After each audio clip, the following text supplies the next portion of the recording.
என் அக்கா அவளுடைய திருமண இரவில் வீட்டை விட்டு ஓடிவிட்டாள்.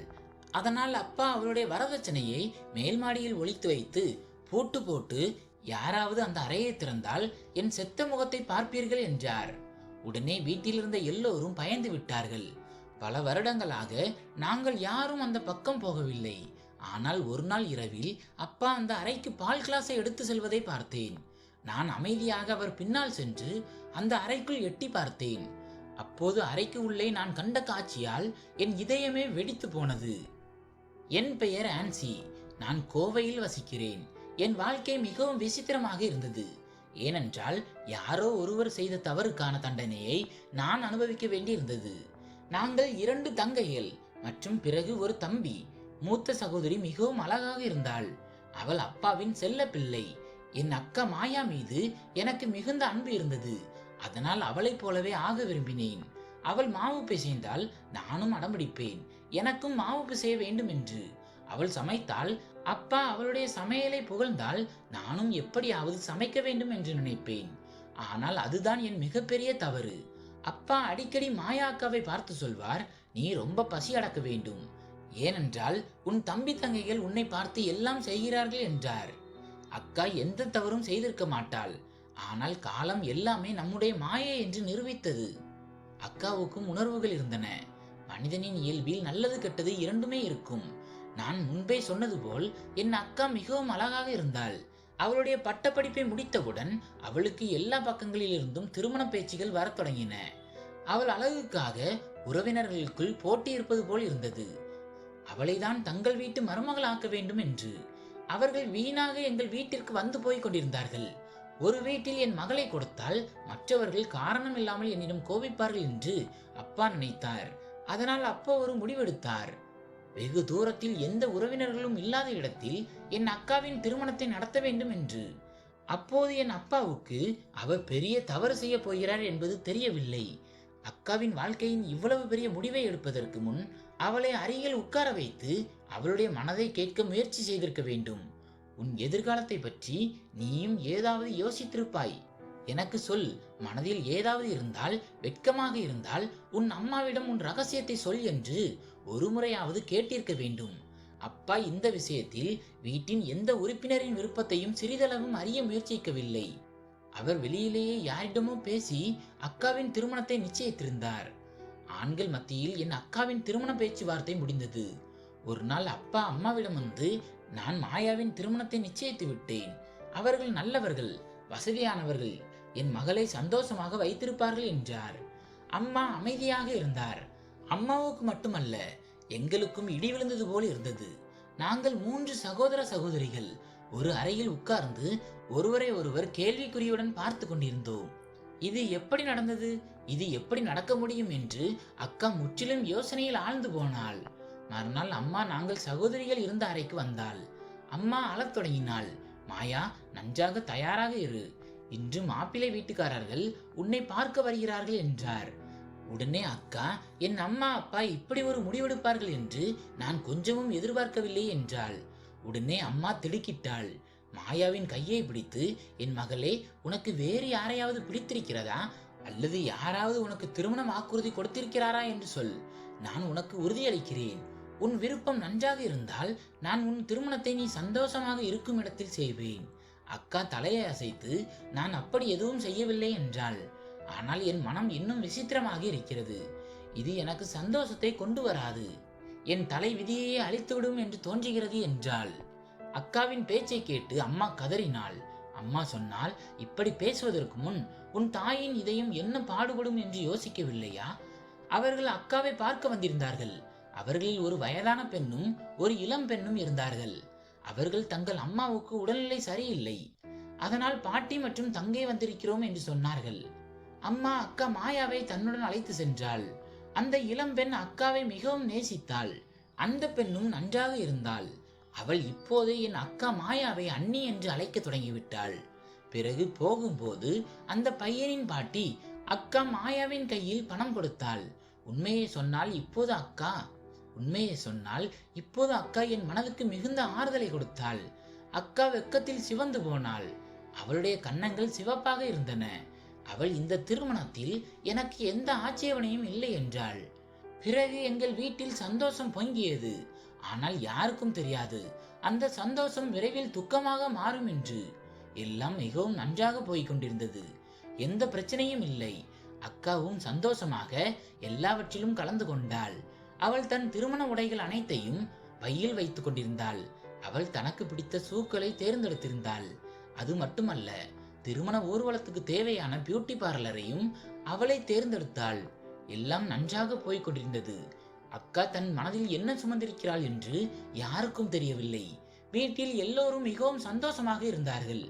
அக்காவும் மிகவும் சந்தோஷமாக இருந்தாள். அவள் தன் விருப்பப்படி பாடல்களை கூட பாடினாள். காலம் கடந்து போனது. அக்காவின் திருமண ஊர்வலம் வரும் நாள் வந்தது. அக்கா மிகவும் விலை உயர்ந்த பியூட்டி பார்லரில் தயாராகி வந்தாள். அவள் தனக்கு பிடித்த லெஹங்காவை அணிந்திருந்தாள். சிறிது நேரத்தில் ஊர்வலம் வந்துவிட்டது. நான் மாப்பிள்ளையை பார்த்ததும் என் வாய் திறந்தே இருந்தது. மாப்பிள்ளை மிகவும் அழகாகவும் கவலையாகவும் இருந்தார். போய் அக்காவை பார்த்து சொல்லலாம் என்று நினைத்தேன். உன் அதிர்ஷ்டம் ராணி மாதிரி இருக்கிறது என்று நான் ஓடி என் அறைக்கு வந்தேன். அங்கே அக்கா இல்லை. நான் திடுக்கிட்டேன். இவ்வளவு நேரமும் நான் அக்காவை இங்கேதான் விட்டு சென்றேன். இப்போது எங்கே போனாள்?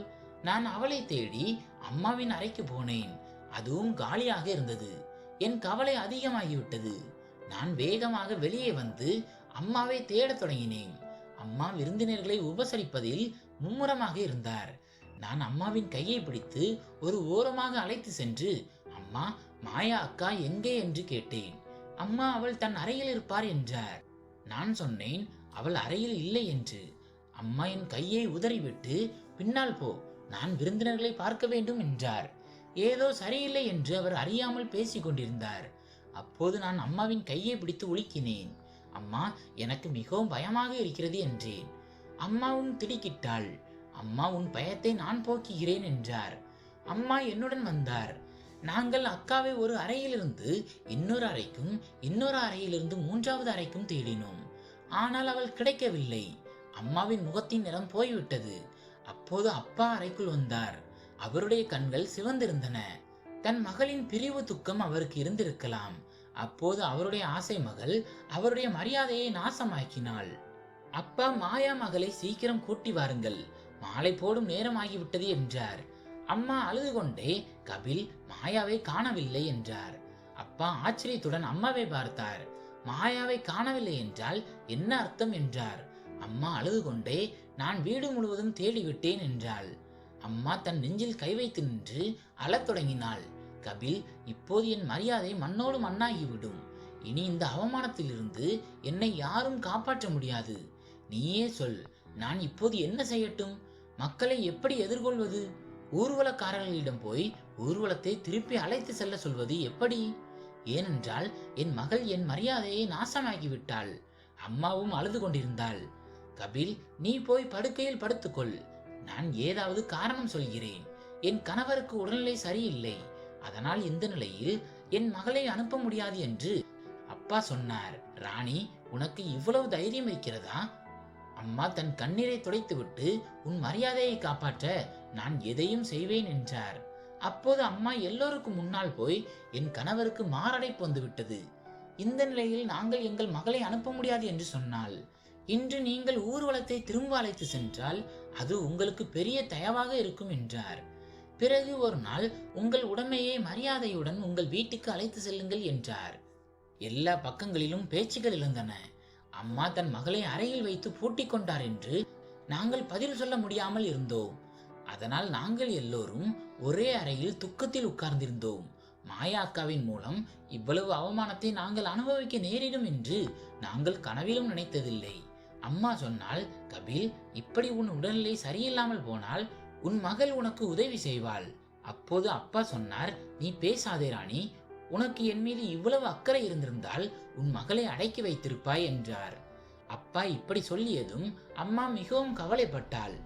அப்பா மாடியிலிருந்து சாமான்களை தூக்கி எறிந்து பூட்டு போட்டார். இனிமேல் யாராவது அந்த பக்கம் போனால் என் செத்த முகத்தை பார்ப்பீர்கள் என்றார். அதன் பிறகு எங்கள் வீட்டில் ஒரு விசித்திரமான சூழ்நிலை நிலவியது. ஒவ்வொரு முறையும் ஒருவரை ஒருவர் பார்க்க தயங்கினோம். அப்பாவும் எங்களிடம் அமைதியாக அழுது கொண்டிருந்தார். அவர் கீழே வரும்போது மிகவும் சோர்வாக தெரிந்தார். கண்கள் சிவந்திருந்தன. அம்மா சொன்னால், உன் அப்பா எங்களிடமிருந்து ஒளிந்து மாடியில் போய் அழுகிறார்.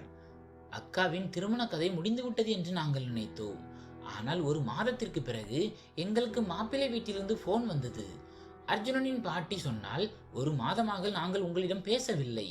ஏனென்றால் நாங்கள் உங்களிடம் கோபமாக இருந்தோம். நீங்கள் ஊர்வலத்தை திரும்ப அழைத்து சென்று விட்டீர்கள். ஆனால் இப்போது நிதானமாக யோசித்தால் உங்களுக்கும் சில நிர்பந்தங்கள் இருந்திருக்கலாம். உங்கள் மகள் மறுத்திருக்கலாம். உங்கள் மரியாதையை காப்பாற்ற கபிலுக்கு நோய் வந்ததாக நீங்கள் பொய் சொல்லி இருக்கலாம். அப்படி ஏதும் இருந்தால் எங்களுக்கு எந்த ஆட்சேபனையும் இல்லை. ஆனால் நீங்கள் நினைத்தால் கபிலிடம் ஆலோசனை செய்து உங்கள் இளைய மகளின் திருமணத்தை எங்களுக்கு தரலாம். ஏனென்றால் நாங்கள் பல வீடுகளில் பெண் தேடினோம். ஆனால் உங்கள் மகள்களைப் போல யாரும் இல்லை. எல்லா இடங்களிலும் ஏதாவது குறைபாடுகள் இருந்தன. உங்கள் குடும்பம் எங்களுக்கு பிடித்திருக்கிறது. அதனால் எப்படியாவது உங்களுடன் உறவு வைத்துக் கொள்ள விரும்புகிறோம் என்றார். அம்மா சொன்னால், சரி, நான் கபிலிடம் ஆலோசனை செய்து கொள்கிறேன் என்று. அம்மா போனை அணைத்துவிட்டு என்னை பார்த்து, ஆன்சி, நீ சம்மதித்தால் இந்த உறவு நிச்சயம் என்றார். நான் என் தோள்களை குலுக்கி, அக்காவின் மறைவுக்கு பிறகு அப்பா என் வாழ்க்கையை நரகமாக்கிய விதத்தை பார்த்தால் நான் எல்லாவற்றையும் வெறுக்கிறேன். அவர் என்னை ஒவ்வொரு நாளும் வெறுப்புடன் பார்க்கிறார். இந்த நாள் இரவாக மாறாமல் நான் இங்கிருந்து போய்விட வேண்டும். மீண்டும் இங்கே திரும்பி வரக்கூடாது என்று விரும்புகிறேன் என்றேன். அம்மா என் தோளில் கையை வைத்து அழத் தொடங்கினாள். என் மகளே, இது நம் தலைவிதி. இப்படிதான் யாருடைய தண்டனையோ நமக்கு கிடைக்கிறது. உன் அம்மாவுக்கும் இப்படிதான் நடந்தது. உனக்கும் இப்படிதான் நடக்கிறது. உன் தலைவிதி மாற வேண்டும் என்று நான் விரும்புகிறேன். ஆனால் நான் என்ன செய்ய முடியும்? நான் நிர்பந்தத்தில் இருக்கிறேன். என் கைகள் கட்டப்பட்டுள்ளன என்று கூறினாள். அம்மா மிகவும் உடைந்து போயிருந்தாள். இப்போது அவருடைய தைரியமாக நான் இருக்க வேண்டியிருந்தது. அம்மாவிடம் சொன்னேன், அம்மா, நீ கவலைப்படாதே. எல்லாவற்றையும் கடவுளிடம் விட்டுவிடு. அவர் நல்லதே செய்வார் என்று கூறிவிட்டு நான் எழுந்து என் அறைக்கு போனேன். ஏனென்றால் அப்பா வீட்டுக்கு வரும் நேரம் ஆகிவிட்டது. இன்று என் இதயம் விசித்திரமாக துடித்துக் கொண்டிருந்தது. ஏனென்றால் இன்று என் தலைவிதி தீர்மானிக்கப்பட இருந்தது. வீட்டு கதவு திறந்ததும் நான் என் அறை ஜன்னலில் வந்து உட்கார்ந்தேன். அப்பா வந்தார். அப்பா முதலில் அங்கும் இங்கும் பார்த்தார். முற்றத்தை காலியாக பார்த்துவிட்டு மெதுவாக சமையலறைக்கு சென்றார். அவருடைய நடவடிக்கையில் எனக்கு ஆச்சரியமாக இருந்தது.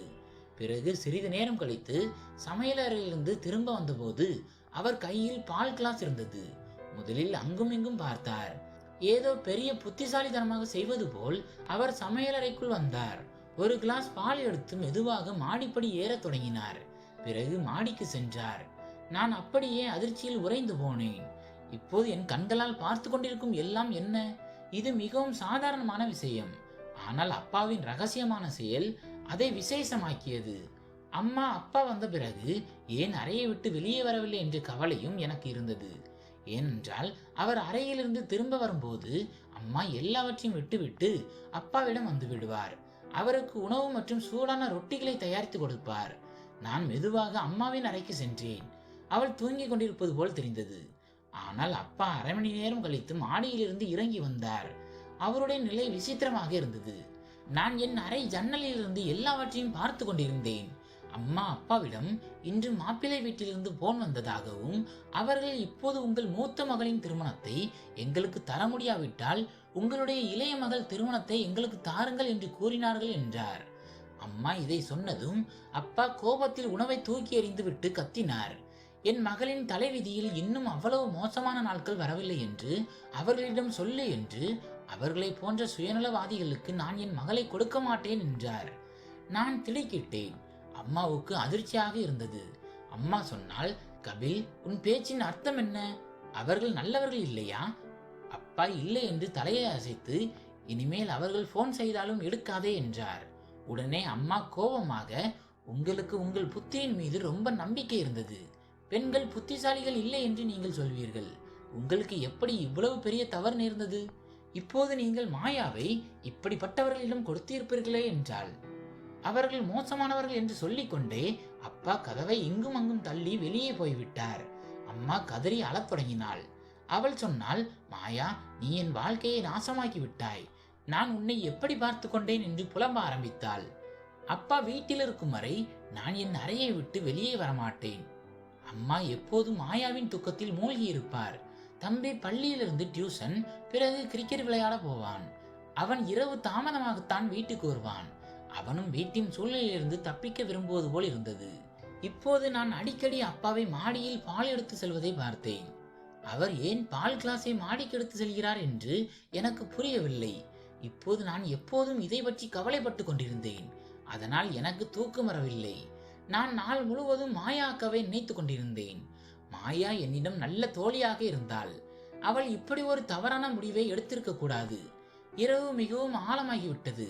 சுற்றுப்புறத்தில் நாய்கள் குரைக்கும் சத்தம் கேட்டது. நான் எழுந்து என் அறை ஜன்னலில் உட்கார்ந்தேன். அப்போது எனக்கு ஒரு விசித்திரமான உணர்வு ஏற்பட்டது. யாரோ எங்கள் முற்றத்தில் நடப்பது போல நான் கவனித்த போது அது வேறு யாருமல்ல, என் அப்பா தான். நான் திடுக்கிட்டேன். அப்பாவுக்கு ஏதோ பெரிய நிர்பந்தம் இருப்பது போல் தோன்றியது.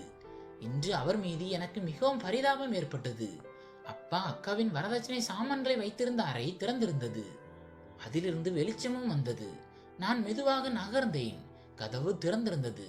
அதனால் நான் அமைதியாக உள்ளே எட்டி பார்த்தேன். உள்ளே அக்கா உட்கார்ந்திருந்தாள். அதை பார்த்து நான் நடுங்கி போனேன்.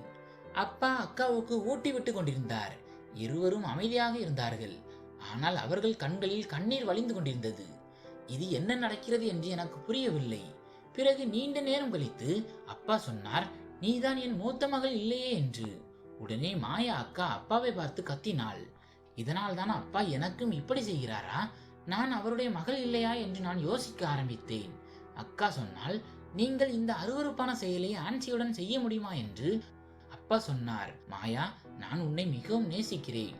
ஆனால் எனக்கு தெரியும் நான் இதை ஆன்சியுடன் செய்ய முடியாது என்று. மாயா அக்கா அழத் தொடங்கினாள். அவள் சொன்னால், எனக்கும் காரணம் தெரிய வேண்டும். நீங்கள் ஏன் என்னை இந்த அறையில் அடைத்து வைத்திருக்கிறீர்கள்? உடனே அப்பா சொன்னார், இன்று எனக்கும் நிறைய நேரம் இருக்கிறது. நீ எப்படியும் நாள் முழுவதும் மயங்கி விடுகிறாய். ஆனால் இந்த ஆன்சி இருக்கிறாளே, அவளால் நான் மாடியில் நீண்ட நேரம் இருக்க முடிவதில்லை. ஏனென்றால் அவள் என்னை சந்தேகிக்க கூடாது என்று எனக்கு பயம் இருந்தது. இரவில் எல்லோரும் தூங்கிக் கொண்டிருக்கிறார்கள். அதனால் நான் இன்று உனக்கு எல்லாவற்றையும் சொல்கிறேன் என்றார்.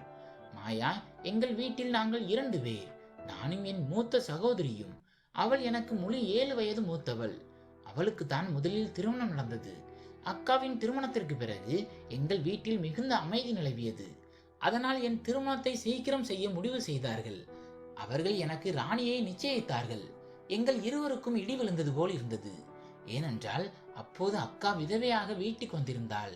அக்கா தனியாக வரவில்லை. அவள் கையில் 5 மாத குழந்தை இருந்தது.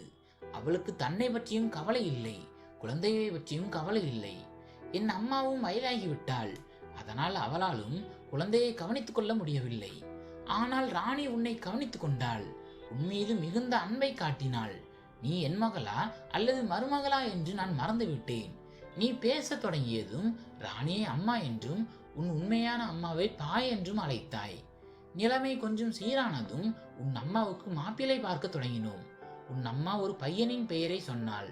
அவனையே எனக்கு திருமணம் செய்து கொடு என்று அப்பா நண்பர் என் கடமையை சொன்னார். நீ அந்த பையனை பற்றி விசாரித்து எனக்கு சொல்ல வேண்டும் என்றார். விசாரித்ததில் அந்த பையன் மோசடிக்காரன் என்று தெரிந்தது. அதனால் உன் அம்மாவின் திருமணத்தை நான் நடக்க விடவில்லை. ஆனால் உன் அம்மா அவனுடன் ஓடி போய்விட்டாள். இப்போது உன் வாழ்க்கையும் உன் அம்மாவை போல ஆகிவிடக் கூடாது என்பதற்காக நான் அவசரமாக உன் திருமணத்தை நிச்சயித்தேன். அப்போது பையனின் அம்மா கோமாவில் இருந்தார். ஆனால் பாட்டியும் தங்கையும் இருந்தார்கள் அல்லவா? அதனால் சரி, இந்த திருமணம் சீக்கிரம் நடக்கும் என்று நினைத்தேன். பிறகு என்ன நடந்தது தெரியுமா? உன் திருமண ஊர்வலத்தில் பையனின் அம்மா குணமடைந்து ஊர்வலத்துக்கு வந்திருந்தாள். அவள் யார் என்று உனக்கு தெரியுமா? அந்த பையனின் அம்மா என் அக்கா மற்றும் உன் உண்மையான அம்மா. அதாவது அந்த பையன் உண்மையில் உன் சகோதரன். இதை பார்த்து நான் மிகவும் கவலைப்பட்டேன். அதனால் தான் உன்னை பார்த்து மாடியில் என் பேச்சை கேள் என்று சொன்னேன். பிறகு நான் உன்னை மாடி அறையில் அடைத்து விட்டேன். காலையில் ராணிக்கும் எல்லா உண்மைகளையும் சொல்லிவிடுவேன் என்று நினைத்தேன். ஆனால் இந்த பையனை உனக்கும் பிடித்து விட்டது. அதனால் நீயும் உன் அம்மாவை போல் வீட்டை விட்டு ஓடிவிடுவாய் என்று எனக்கு பயம் இருந்தது. அதனால் தான் நான் உன்னை இங்கே அடைத்து வைத்தேன். என் தங்கையின் மகளை சிறையில் அடைத்து என் சொந்த மகளை நேசிக்கிறேன் என்று நினைக்காதே. உன்னை நான் சிறையில் அடைத்த நாளிலிருந்து ஆன்சியிடம் கூட நான் பேசுவதில்லை. அவளிடம் கூட நான் மிகவும் கடுமையாக நடந்து கொள்கிறேன் என்றார். அப்போது மாயா அக்கா திடீரென்று சுயநினைவுக்கு வந்தாள். அவள் சொன்னாள், நான் இப்போது வீட்டை விட்டு ஓடினால் நான் உங்கள் மரியாதையை மண்ணோடு மண்ணாக ஆக்கி விடுவேன். ஆனால் இப்போது நீங்கள் என்னை இங்கே அடைத்து வைத்து என் மரியாதையை மண்ணோடு மண்ணாக ஆக்கிவிட்டீர்கள் என்றாள். மாயா வீட்டை விட்டு ஓடிவிட்டாள். அதனால் தான் ஊர்வலம் திரும்பி போய்விட்டது என்றுதான் மக்கள் பேசுவார்கள் என்றாள். அவர்கள் இருவரும் பேசிக் கொண்டிருந்த போது அப்பா சொன்னார், மாயா மகளே, என்னை மன்னித்து விடு, நான் போகிறேன், யாராவது கண் திறக்கலாம் என்றார். அப்போது நான் வேகமாக முன்னே வந்து சொன்னேன், இனி என் அக்காவுக்கு எந்த அநீதியும் நடக்க விட மாட்டேன். அவளுடைய அம்மா செய்த தவறுக்கு என் அக்கா தண்டனை அனுபவிக்க விட மாட்டேன். கடவுள் எல்லோரையும் அவர்கள் செய்த தவறுக்கு தண்டிக்கிறார். ஆனால் நீ ஏன் அவளை தண்டிக்கிறாய்? நீ ஏன் இதையெல்லாம் அக்காவுக்கு செய்தாய் என்றேன். அப்பா என் பேச்சை கேட்டு முற்றிலும் நிலை குலைந்து போனார். அதனால் நான் வேகமாக கீழே இறங்கி போனேன். நான் அக்காவின் கையை பிடித்து கீழே அழைத்து வந்தேன். அப்பா அப்போது மிகவும் வெட்கப்பட்டார். பிறகு நாங்கள் சகோதர சகோதரிகள் அப்பா மீது எங்கள் நீதிமன்றத்தை நடத்தினோம். அம்மா நீதிபதியாக இருந்தார். அப்பா அழுது கொண்டே எல்லோரிடமும் மன்னிப்பு கேட்டார். அக்கா தான் முதலில் அப்பாவை மன்னித்தாள். பிறகு நாங்களும் அப்பாவை மன்னித்தோம். எல்லாம் சரியாகிவிட்டது. அப்பா அக்காவுக்கு தன் அம்மாவை பார்க்க அனுமதி கொடுத்திருந்தார். அவள் விரைவில் நல்ல இடத்தில் திருமணம் செய்து கொள்ளப் போகிறாள். இப்போது கஷ்டமான நேரம் கடந்துவிட்டது என்று நம்புகிறோம். பின்பு நடந்ததை மறந்துவிட்டு நாங்கள் சந்தோஷமாக வாழ ஆரம்பித்தோம். நண்பர்களே, உங்கள் மனதில் உள்ளதை எப்போதும் உங்கள் பெற்றோரிடம் சொல்லுங்கள். உங்கள் பெற்றோரும் உங்கள் கருத்துடன் உடன்படலாம். ஒரு தாய் தன் பிள்ளையின் நலனையே எப்போதும் விரும்புவாள். இந்த கதை பிடித்திருந்தால் வீடியோவை லைக் மற்றும் ஷேர் செய்யுங்கள். நமது சேனலை சப்ஸ்கிரைப் செய்து கொள்ளுங்கள். நன்றி.